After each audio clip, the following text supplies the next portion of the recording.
Late Night Health continues. During our last part of our show, the insane Daryl Wayne, my partner and the guy who keeps us running with all the buttons and switches and things, he and I are just going to chit-chat. It's a lot of fun. So coming up in about 30 minutes from now. Not to mention the groovy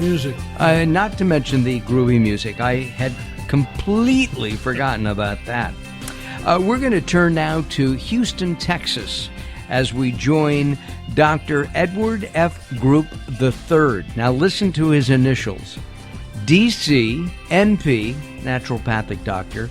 Now we're getting lost. DACBN, DCBCN, and DABFM. I think those are all call letters. Great call letters. Great call letters. Dr. Group, welcome to Late Night Health. Hey, thanks, guys, for having me on. It's really a pleasure to be on your show today, or tonight, actually. Tonight, yes, exactly. We pre-record. Listen, how did you find yourself into what we'll term loosely and put in air quotes, alternative health? Well, I was the son of a chemist for Exxon, and I was really trained allopathically most of my life. I knew I wanted to do something. I wanted to be a heart surgeon. And right before medical school, I met a guy at a dinner, actually, who was treating cancer naturally and treating degenerative disease naturally. And we were taught at that point, pharmaceuticals are the only method, didn't have much exposure to natural medicine technologies. I was looking at this guy going, man, this guy's a quack. What's going on here? But I was being nice to him, and he challenged me. I started talking about pharmaceuticals and, being in the medical profession, saving people's lives and being a heart surgeon. And he said, have you ever looked at what pharmaceuticals do to the body? I was kind of thrown back a little bit. I said, well, yeah, they're obviously there for a reason. They're going to address everything. I mean, we have the best pharmaceutical companies and the best scientists out there. Yeah, these things work. That's what I've been taught. He said, no, you're a biochemist and a chemist. Have you broken them down and looked at their effects on the body? I said, no, I haven't. He said, talk to me when you do that. And it just completely threw me off that night. And so for the next couple days, I went to the library and started taking a couple pharmaceuticals and breaking it down and seeing what happens in the body, which every pre-med student or anybody who wants to be a doctor should do, and not just believe everything they hear. And I was blown away. I mean, I can remember driving home and I was crying, and because it was like my whole life was gone at that point as far as what I wanted to do, being a surgeon. But at the same time, all I could see was light, and my whole mind just opened up, because at that one moment I knew that everything that I've been taught I can basically throw out of the window. That there's a whole nother world out there. So I went back to him and asked him to teach me everything he knows, and went on a journey for the next few years learning as much as I possibly could about natural medicine. Went to chiropractic college and learned about the mind, the body, the spirit, how everything interacts. And then we were really asked to do some research on cancer at that point in time. And we had a team of research scientists that we put together, and our focus was to evaluate all of the natural cancer therapies that were around the world. And so I was also picked to be on the Royal Rife research team. And so we spent a couple years looking at all the different natural therapies for cancer, talked to all the doctors around the world, gathered information, brought it back to our clinic that we opened, and we opened a natural medicine, natural cancer clinic in 1998. That's the Global Healing Center. That was Global Healing Center, yes. How effective do you think alternative or natural methods to fight cancer and to prevent cancer, how effective are they compared to the traditional or allopathic methods?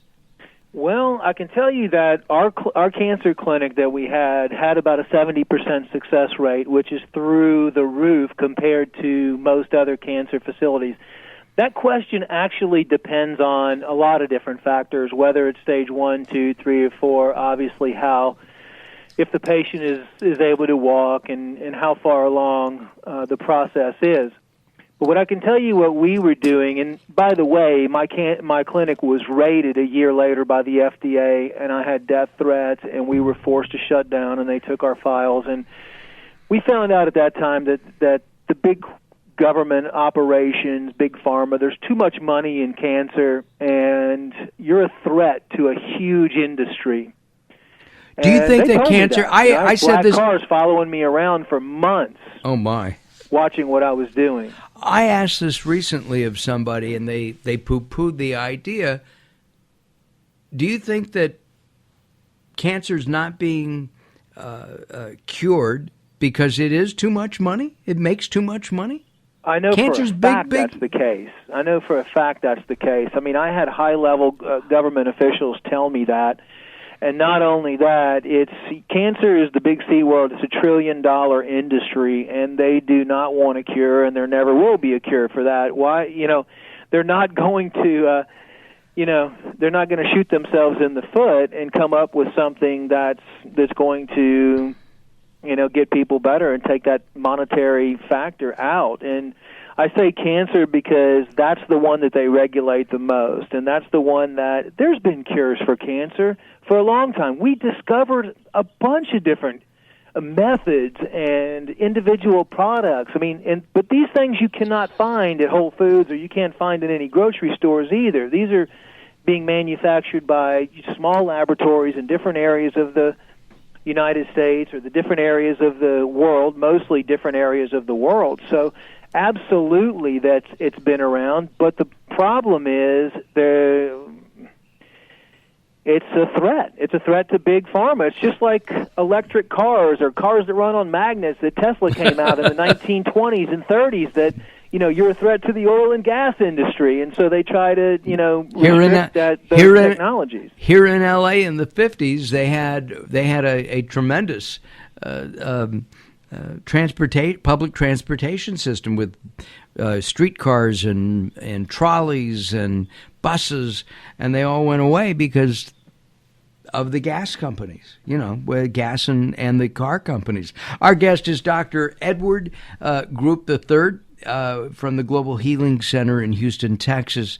And he did mention, of course, Whole Foods, which is another Texas company. And I noticed that, once you're from Texas, you're all Texas. Is that right? Not really. Not really. Okay. I mean, most people are hardcore Texans, but I like to travel and see other parts of the world and the country. So. Got it. I was just teasing. We want to talk about anti-aging a little bit now.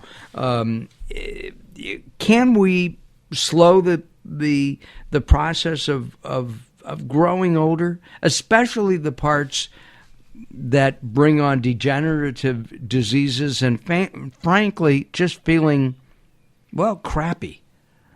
So absolutely. I'm going to tell you guys a secret that we discovered almost by accident that's not written about a lot, and that is the fact that when we were shut down, one of the things that made our cancer clinic successful is we first tried to identify the root cause of all disease and the root cause of cancer.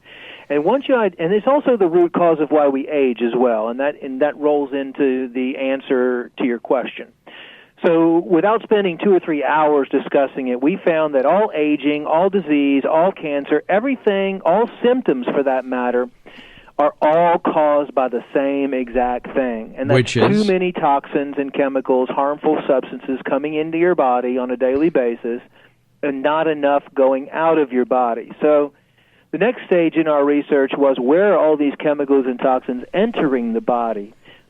95% of them are coming in through your intestines or your gut, and that's why you're hearing so much about the gut-brain connection, the gut health.